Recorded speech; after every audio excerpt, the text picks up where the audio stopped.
दोस्तों, क्या मौत के बाद हर किसी को स्वर्ग या नर्क जैसी ही दुनिया में जाना पड़ता है, या कोई ऐसी रहस्यमय दुनिया है जहां मौत के बाद जाकर भी लौटा जा सकता है? इस झकझोर देने वाले सवाल का जवाब ढूंढने में लगे विद्वानों ने जब ऐसे लोगों के अनुभवों को समेटना शुरू किया जो दूसरी दुनिया में जाकर वापस लौट कर आए थे, तो उन्हें बहुत ही चौंका देने वाले तथ्य मिले। ऐसे ही लोगों के अनुभवों को हम अपने इस एपिसोड की माला में पिरो कर लाए हैं, जिन्हें जानना आपके लिए भी जरूरी है। दोस्तों, इस दुनिया में सबसे बड़ा कष्ट है मृत्यु। किसी के लिए स्वयं की मृत्यु और किसी के लिए अपने किसी प्राणों से भी अधिक प्रिय की मृत्यु। उसका सबसे बड़ा कारण है मृत्यु को ही अंत मान लेना। मृत्यु नज़दीक मतलब खेल खत्म। न आप और न आपके भगवान, कोई आपकी मृत्यु के बीच में नहीं आता। लेकिन कई बार मौत से ज़्यादा भयानक मौत का डर होता है। लेकिन धर्मात्मा मनुष्यों के लिए मौत भयानक नहीं होती। अगर आपने जीवन में अच्छे कर्म किए हैं तो निश्चित रूप से आपकी मृत्यु सुखद होगी।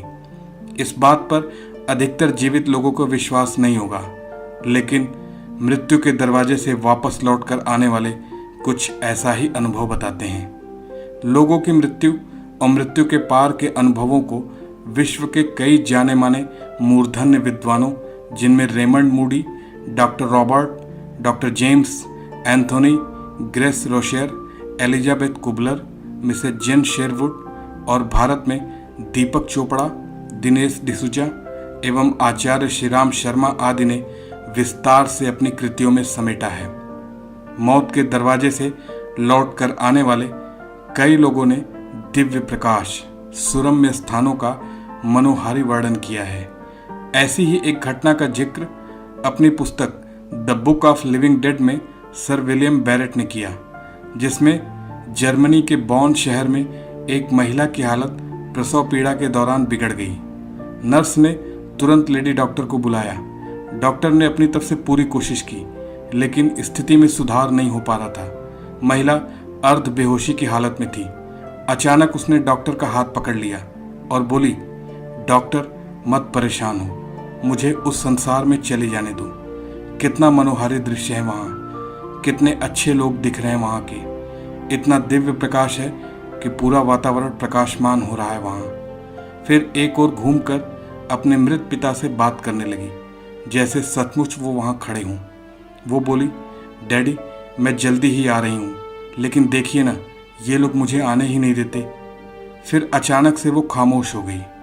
उसके चेहरे पे आश्चर्य का भाव था। ठीक उसी समय उसकी माँ ने कमरे में प्रवेश किया। उसने अपनी माँ से पूछा, माँ, ये जेनी डैडी के साथ कैसे है? वो तो हैम्बर्ग में पढ़ रही थी ना। जेनी उसकी छोटी बहन थी, जिसकी कुछ दिनों पहले ही एक सड़क दुर्घटना में मौत हो गई थी, लेकिन यह खबर उससे छुपाई गई थी। 2 दिन बाद उस बूढ़ी माँ की सूनी आंखों में फिर से आंसू थे, क्योंकि उसकी बड़ी लड़की भी इस दुनिया से विदा हो चुकी थी और जा पहुंची थी वहाँ जहाँ उसके पिता और छोटी बहन थे। एक दूसरी घटना के अनुसार डेट्रॉयट, अमेरिका में कुछ साल पहले एक प्रसिद्ध अखबार में उस पार नाम के शीर्षक से लेखों की एक श्रृंखला छपी थी, जिसमें ऐसे ही लोगों के अनुभव संस्मरण शैली में प्रकाशित हुए थे, जो मौत के मुंह से वापस जाकर लौट कर आए थे। इन संस्मरणों में एक अनुभव लिन मेल्विन का था, जो अमेरिका के मियामी का रहने वाला था।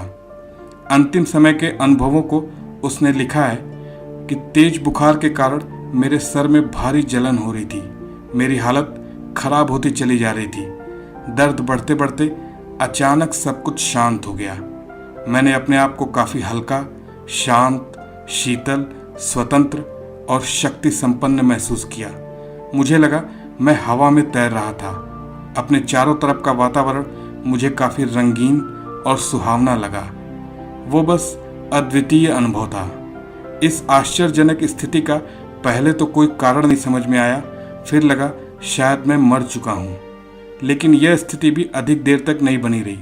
मुझे लगा कि किसी ने मुझे मेरे ही शरीर में धकेल दिया हो और मैं जीवित हो गया। होश में आने पर देखा कि मेरे परिवार वाले मेरे मृत शरीर को दफनाने के लिए आवश्यक तैयारी में लगे हुए थे। मौत के बाद वापस जी उठने पर परिवार के सभी लोग बहुत खुश थे, खास तौर पर मेरी छोटी बेटी। सामान्य लोगों के लिए मौत हमेशा ही दुखदाई होती है, क्योंकि उनकी बसी बसाई दुनिया उजड़ जाती है जिसे उन्होंने अपने हाथों से संवारा होता है।